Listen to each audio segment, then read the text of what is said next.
साथियों नमस्कार। मैं हूं राजा अवस्थी और आप सुन रहे हैं शिक्षा सृजन विमर्श के मंच शिक्षा गुरुजी पर उषा प्रियंवदा की महत्वपूर्ण कहानी वापसी। यह कहानी आज से दशकों पहले जितनी प्रासंगिक थी उतनी ही आज भी है, और बल्कि यह कहें कि आज कुछ अधिक ही प्रासंगिक होती है जब पूरे देश में, पूरी दुनिया में वृद्धाश्रमों की संख्या बढ़ती जा रही है। घर के वृद्धों को, जिन्होंने जिंदगी भर घर को बनाने में अपना जीवन होम कर दिया, उनके लिए उसी घर में उनके बच्चों के बीच कोई स्थान नहीं है। उस पीड़ा, उस दर्द को केंद्र में रखकर लिखी गई यह कहानी बहुत मार्मिक है। तो आइए सुनते हैं उषा प्रियंवदा की कहानी वापसी। गजाधर बाबू ने कमरे में जमा की हुई सामान पर एक नज़र दौड़ाई। 2 बक्स, डोलची, बाल्टी। यह डिब्बा कैसा है गणेशी? उन्होंने पूछा। गणेशी बिस्तर बांधता हुआ कुछ गर्व, कुछ दुख, कुछ लज्जा से बोला, घरवाली ने कुछ बेसन के लड्डू रख दिए हैं। कहा, बाबूजी को पसंद थे। अब कहाँ हम गरीब लोग आपकी कुछ खातिर कर पाएंगे। घर जाने की खुशी में भी गजाधर बाबू ने कुछ विषाद का अनुभव किया, जैसे एक परिचित स्नेह आदर में सहज संसार से उनका नाता टूट रहा हो। कभी कभी हम लोगों की भी खबर लेते रहिएगा, गणेशी बिस्तर में रस्सी बांधता हुआ बोला। कभी कुछ जरूरत हो तो लिखना गणेशी, इस आगंतुक बेटी की शादी कर दो। गणेशी ने अंगोछे के छोर से आंखें पोंछी। अब आप सहारा न देंगे तो कौन देगा? आप यहाँ रहते तो शादी में कुछ हौसला रहता। गजाधर बाबू चलने को आतुर बैठे थे। रेलवे क्वार्टर का वह कमरा जिसमें उन्होंने कितने ही वर्ष बिताए थे, उनका सामान हट जाने से नग्न और कुरूप लग रहा था। आंगन में रोपे पौधे भी पास पड़ोस के लोग उखाड़ ले गए थे। वहाँ जगह जगह पर गहरे गड्ढे बन गए थे। पर बाल बच्चों के साथ रहने की कल्पना में यह सब एक दुर्बल लहर की तरह उठकर लीन हो गया। गजाधर बाबू खुश थे, बहुत खुश। 35 साल की लंबी नौकरी के बाद वे रिटायर होकर घर जा रहे थे। इन वर्षों में अधिकांश समय उन्होंने अकेले रहकर काटा था। उन अकेले क्षणों में उन्होंने इसी समय की कल्पना की थी जब वे अपने परिवार के साथ रह सकेंगे। इसी आशा के सहारे वे अपने अभाव का बोझा ढो रहे थे। सांसारिक दृष्टि से उनका जीवन सफल कहा जा सकता था। उन्होंने शहर में मकान बनवा लिया था। बड़े लड़के अमर और लड़की कांति की शादियां कर दी थीं। 2 बच्चे ऊंची कक्षाओं में पढ़ रहे थे। गजाधर बाबू प्रायः छोटे स्टेशनों पर रहे। बच्चों की पढ़ाई का प्रश्न उठा था तो पत्नी बच्चों के साथ शहर में रहने लगी। गजाधर बाबू बहुत ही स्नेही थे और स्नेह के आकांक्षी थे। उन्होंने यह व्यवस्था बच्चों के भविष्य के विचार से ही स्वीकार की थी, पर उनके चले जाने से उनके जीवन में गहन सूनापन भर उठा था। उनसे घर में टिका न जाता था। जब परिवार साथ था तो ड्यूटी से लौटकर पत्नी से हंसते बोलते, बच्चों से खेलते, उन्हें दुलारते। अब कभी प्रकृति के न होने पर भी उन्हें पत्नी और उमा की बातें याद आती। पत्नी दोपहर में 2 बजे तक आग सुलगाए रहती और उनके लिए खाना गर्म रखती। उनके खा चुकने और मना करने पर भी थोड़ा सा कुछ और थाली में परस देती और बड़े प्यार से आग्रह करती। जब वे बाहर से आते तो उनकी आहट पा वह चौके के द्वार पर निकल आती और उसकी सलज्ज आंखें मुस्कुरा उठतीं। गजाधर बाबू को हर छोटी बात याद आती और वे उदास हो उठते। अब कितने वर्षों बाद वह अवसर आया था जब वे उसी स्नेह और आदर के मध्य रहने जा रहे थे। टोपी उतारकर गजाधर बाबू ने चारपाई पर रख दी और कोट उतार कर कील पर टांग दिया। अंदर से रह रहकर कहकहों की आवाज़ आ रही थी। इतवार का दिन था। उनके सब बच्चे इकट्ठे होकर नाश्ता कर रहे थे। गजाधर बाबू के सूखे चेहरे पर स्निग्ध मुस्कान आ गई। उसी तरह मुस्कुराते हुए वे घर के अंदर चले गए। उन्होंने देखा नरेंद्र कमर पर हाथ रखे नाच रहा था और बसंती हंस हंस कर दोहरी हुई जा रही थी। अमर की बहू को अपने तन बदन, आंचल या घूंघट का कोई होश न था। गजाधर बाबू को देखते ही वहाँ एक सकपकाहट भरा सन्नाटा छा गया। बहू ने झट सर ढांप लिया और नरेंद्र ने बैठकर चाय का प्याला होंठों से लगा लिया। केवल हंसी दबाने के प्रयत्न में बसंती का शरीर रह रहकर हिलता रहा। गजाधर बाबू ने मुस्कुराते हुए पूछा, क्यों नरेंद्र, क्या नकल हो रही थी? कुछ नहीं बाबूजी, नरेंद्र ने सिर पिटाकर कहा। गजाधर बाबू ने चाहा था कि वे भी उस मनोविनोद में भाग लेते, लेकिन उनके आते ही सब चुप हो गए तो उनके मन में थोड़ी सी खिन्नता उपज आई। बैठते हुए बोले, चाय मुझे भी देना बसंती, तुम्हारी अम्मा ने अभी पूजा खत्म नहीं की। बसंती ने माँ के कमरे की ओर देखा, अभी आती ही होगी। फिर उसने एक प्याले में चाय बनाकर पिता को दे दी। गजाधर बाबू ने 2 घूंट पीकर कहा, बिट्टू चाय तो फीकी सी है, लाइए चीनी और डाल दूं। रहने दो, तुम्हारी अम्मा जब दोबारा बनाएंगी तब पी लूँगा। बहू पहले ही चली गई थी। नरेंद्र चुपचाप खिसक गया। केवल बसंती पिता के लिहाज से बैठी माँ के आने की राह देखती रही। कुछ देर में उनकी पत्नी हाथ में लोटा लिए निकली और अशुद्ध स्थिति कहते हुए तुलसी को पानी दिया। माँ को देख बसंती भी उठ गई। पत्नी ने गजाधर बाबू को देखा तो चौंक कर बोली, अरे आप अकेले बैठे हैं, वे सब कहाँ गए? गजाधर बाबू के गले में जैसे फांसी पड़ गई। बोले, अपने अपने काम में लग गए हैं, आखिर बच्चे ही हैं। पत्नी चौके में आकर बैठी तो नाक भौं चढ़ाकर चारों ओर फैले जूठे बर्तनों को देखा। फिर कहा, इस घर में धर्म कर्म कुछ नहीं, पूजा करके फिर वही जूठा सकरा छुओ। किसी से इतना भी नहीं होता कि खाए पिए बर्तन ही समेट दे। फिर उसने नौकर को पुकारा। जब उत्तर न मिला तो एक बार और उच्च स्वर में पुकार कर पति की ओर देखकर बोली, बहू ने भेजा होगा बाजार। और एक लंबी सांस लेकर चुप हो गई। गजाधर बाबू बैठकर चाय और नाश्ते का इंतजार करते रहे। उन्हें अचानक ही गणेशी की याद आ गई। पैसेंजर आने से पहले रोज सुबह वह गर्म पूरियां और जलेबी बनाया करता था। गजाधर बाबू जब तैयार हो चुकते थे तो उनके लिए नाश्ता और चाय रख देता था। चाय भी कितनी बढ़िया, बिल्कुल उनकी पसंद की। 3 चम्मच चीनी, कांच के गिलास में ऊपर गाढ़ी मलाई। पैसेंजर भले ही रानीपुर लेट पहुंचे, मगर गणेशी की चाय में कभी देर न होती। पत्नी का शिकायत भरा स्वर सुन उनके विचारों को आघात पहुंचा। वह कह रही थी, सारा दिन इसी खिच में निकल जाता है, नौकर से किसी बात की मदद नहीं, इसी गृहस्थी का धंधा पीटते पीटते उम्र बीत गई, कोई जरा हाथ भी नहीं बटाता। बहू क्या करती है? गजाधर बाबू ने पूछा। पत्नी ने पूरी बेलकर कढ़ाई में छोड़ी। पड़ी रहती है, बसंती को तो फिर कहो कि कॉलेज जाना होता है। गजाधर बाबू ने जोश में आकर बसंती को आवाज़ दी। बसंती भाभी के कमरे से निकली तो उन्होंने कहा, बसंती, आज से शाम का खाना बनाने की जिम्मेदारी तुम्हारी है, सुबह का भोजन तुम्हारी भाभी बनाएगी। बसंती मुंह लटकाकर बोली, बाबूजी, पढ़ना भी तो होता है। गजाधर बाबू ने बड़े प्यार से समझाया, तुम सुबह पढ़ लिया करो। यह भी तो सोचो कि तुम्हारी अम्मा के शरीर में अब वह ताकत नहीं बची है। तुम हो, तुम्हारी भाभी है, दोनों को मिलकर कुछ काम में हाथ बटाना चाहिए। बसंती चुप रह गई। उसके जाने के बाद उसकी माँ ने धीरे से कहा, कभी पढ़ने में मन ही नहीं लगता। लगे कैसे? शीला से ही फुर्सत नहीं। बड़े बड़े लड़के हैं उस घर में, मैं मना भी करूं तो सुनती नहीं। इसकी शादी हो जाए तो मेरे सीने से बोझ उतरे। नाश्ता कर गजाधर बाबू बैठक में चले गए।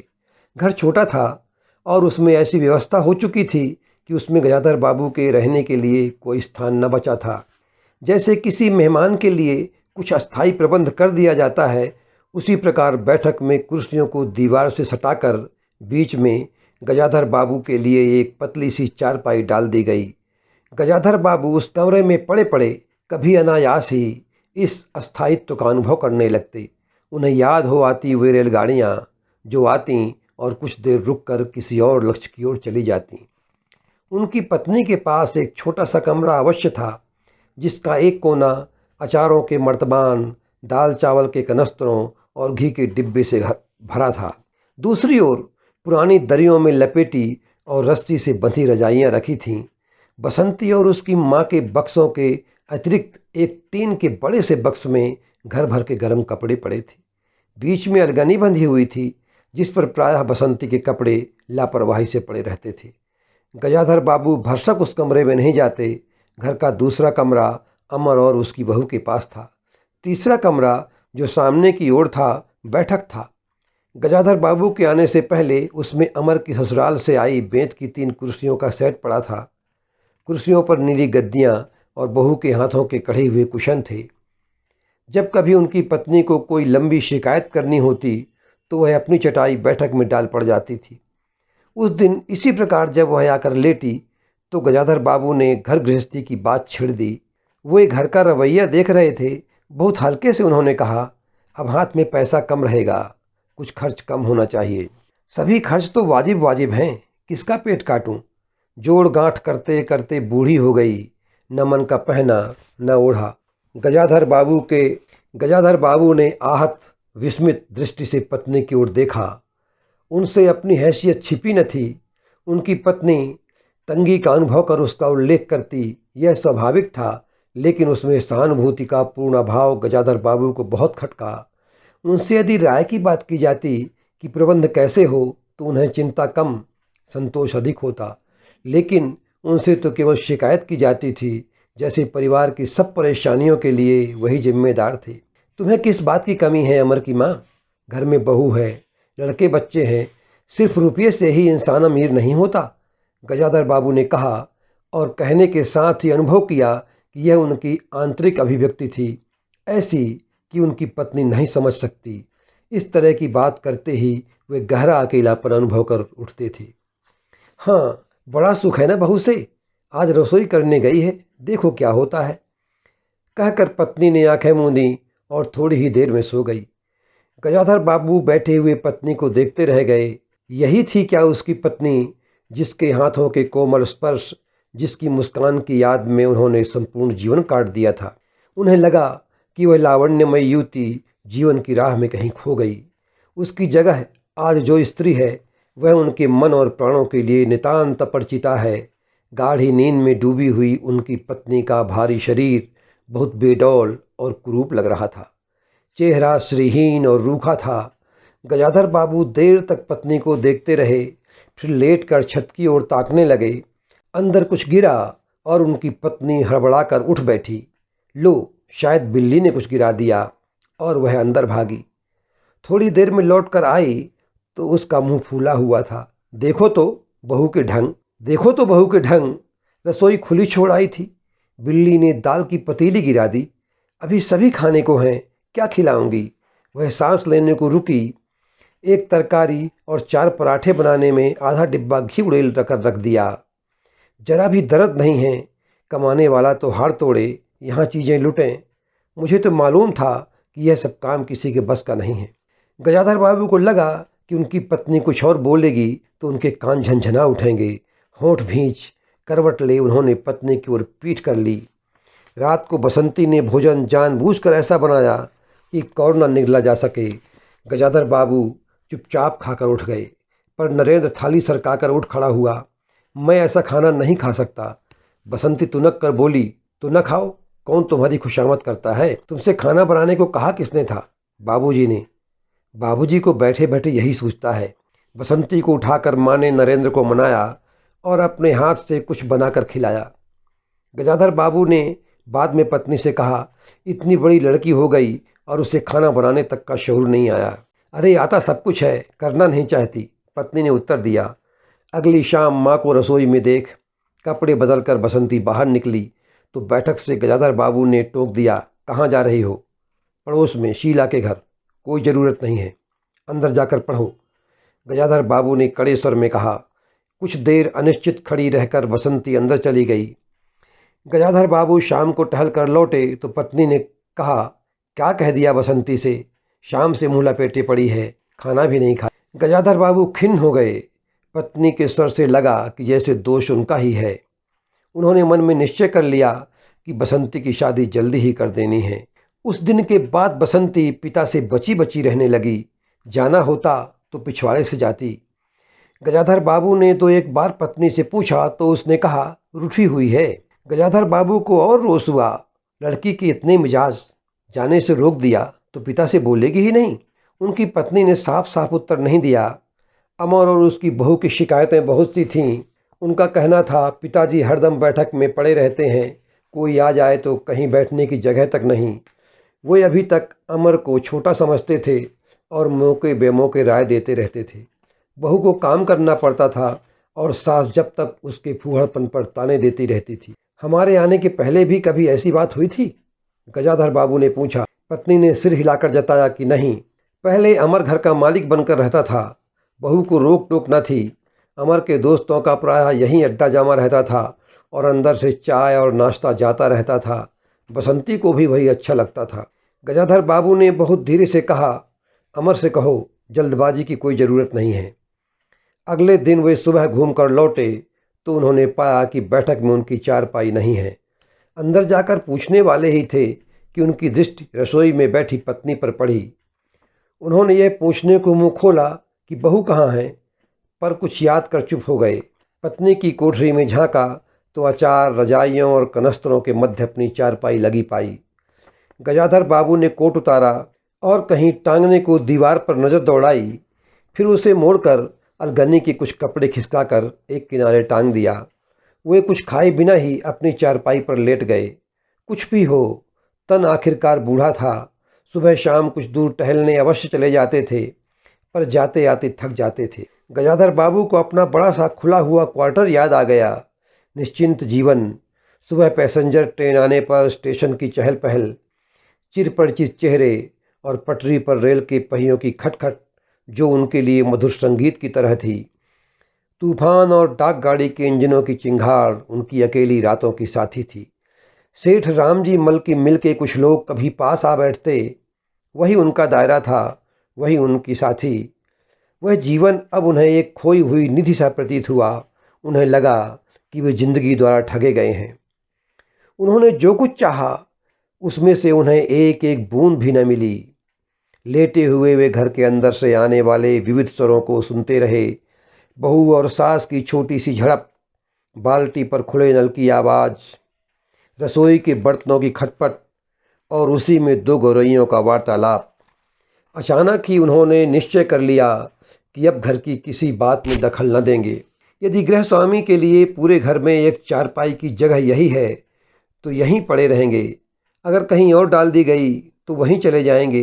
यदि बच्चों के जीवन में उनके लिए कहीं स्थान नहीं तो अपने घर में परदेशी की तरह पड़े रहेंगे। और उस दिन के बाद सचमुच गजाधर बाबू कुछ नहीं बोले। नरेंद्र मांगने आया तो बिना कारण पूछे उसे रुपये दे दिए। बसंती देर देर तक पड़ोस में रहती, तब भी उन्होंने कुछ नहीं कहा। पर उन्हें सबसे बड़ा गम यह था कि उनकी पत्नी ने भी उनमें कोई परिवर्तन लक्ष्य नहीं किया। वह मन ही मन कितना भार ढो रहे हैं, इससे वह अनजान ही बनी रही। बल्कि पति के घर के मामले में हस्तक्षेप न करने से शांति ही थी। कभी कभी वह कह भी उठती, ठीक ही है, आप बीच में न बोला कीजिए, बच्चे बड़े हो गए हैं, हमारा जो कर्तव्य है कर रहे हैं, पढ़ा रहे हैं, शादी कर देंगे। गजाधर बाबू ने आहत दृष्टि से अपनी पत्नी को देखा। उन्होंने अनुभव किया कि वह पत्नी व बच्चों के लिए धनोपार्जन के एक निमित्त मात्र हैं। जिस व्यक्ति के अस्तित्व से पत्नी मांग में सिंदूर डालने की अधिकारी है, समाज में उसका कुछ स्थान है, उसके सामने वह 2 वक्त भोजन की थाली रख देने से अपने कर्तव्य से छुट्टी पा जाती है। वह घी और चीनी के डिब्बों में इतनी रमी हुई है कि वही उसकी संपूर्ण दुनिया बन गई है। गजाधर बाबू उसके केंद्र में नहीं हो सकते, उन्हें तो उसकी परिधि पर ही जीवित रहना है। किसी बात में हस्तक्षेप न करने के निश्चय के बाद भी उनका अस्तित्व घर के वातावरण का कोई भाग न बन सका। उनकी उपस्थिति उस घर में ऐसी असंगत लगने लगी जैसे कि सजी हुई बैठक में उनकी चारपाई थी। उनकी सारी खुशी एक गहरी उदासीनता में डूब गई। इतने निश्चयों के बावजूद वो एक दिन बीच में दखल दे बैठे। उनकी पत्नी स्वभावानुसार नौकर की शिकायत कर रही थी कि वह कितना कामचोर है, बाजार की हर चीज में पैसा बनाता है, खाने बैठता है तो खाता ही चला जाता है। गजाधर बाबू को बराबर यह महसूस होता रहता था कि उनके घर का रहन सहन और खर्च उनकी हैसियत से कहीं ज़्यादा है। बात सुनकर लगा कि नौकर का खर्च बिल्कुल बेकार है। उन्होंने उसी दिन नौकर का हिसाब कर दिया। अमर दफ्तर से आया तो नौकर को पुकारने लगा। अमर की बहू बोली, बाबूजी ने नौकर छुड़ा दिया है। क्यों? कहते हैं खर्च बहुत है। वार्तालाप सीधा था, पर बहू जिस टोन में बोली, गजाधर बाबू को खटक गया। उस दिन जी भारी होने के कारण गजाधर बाबू टहलने नहीं गए थे। इसी बात से बेखबर नरेंद्र बोला, अम्मा तुम बाबूजी से कुछ कहती क्यों नहीं? बैठे बिठाए कुछ नहीं तो नौकर ही छुड़ा दिया। अगर वे समझें कि मैं साइकिल पर गेहूं रखकर आटा पिसाने जाऊंगा तो यह मुझसे नहीं होगा। हाँ अम्मा, बसंती का स्वर था। मैं कॉलेज भी जाऊं और लौटकर घर में झाड़ू भी लगाऊं, यह मेरे बस की बात नहीं है। बूढ़े आदमी हैं, अमर मुनमुनाया। चुपचाप पड़े रहें, हर चीज में दखल क्यों देते हैं? बच्चों की माँ ने बड़े व्यंग से कहा। और कुछ नहीं सूझा तो तुम्हारी बहू को ही चौके में भेज दिया। वह गई तो 15 दिन का राशन 5 दिन में खत्म कर दिया। बहू कुछ कहे इससे पहले ही वह रसोई में घुस गई। कुछ देर बाद अपने कमरे में आई और बिजली जलाई तो गजाधर बाबू को वहां लेटे देख बड़ी सिटपिटाई। पर गजाधर बाबू की मुख मुद्रा से वह उनके भावों का अनुमान न लगा सकी। वे आंख बंद किए लेटे हुए थे। गजाधर बाबू चिट्ठी हाथ में लिए अंदर आए और पत्नी को पुकारा। वह भीगे हाथ लिए निकली और आंचल से पूछती हुई पास आ खड़ी हुई। गजाधर बाबू ने बिना किसी भूमिका के कहा, मुझे सेठ रामजी मल की चीनी मिल में नौकरी मिल गई है। खाली बैठे रहने से 4 पैसे हाथ में आए, वही अच्छा है। उन्होंने तो पहले ही कहा था, मैंने ही मना कर दिया था।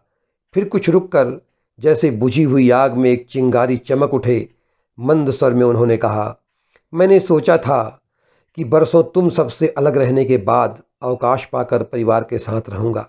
खैर, परसों जाना है, तुम भी चलोगी? मैं? पत्नी ने सकपका कर कहा, मैं चलूं तो यहाँ का क्या होगा? इतनी बड़ी गृहस्थी, फिर सयानी लड़की। बात बीच में काट कर गजाधर बाबू ने थके हताश स्वर में कहा, ठीक है, तुम यहीं रहो। मैंने तो ऐसे ही कहा था। और गहरे मौन में डूब गए। नरेंद्र ने बड़ी तत्परता से बिस्तर बांधा और रिक्शा बुला लाया।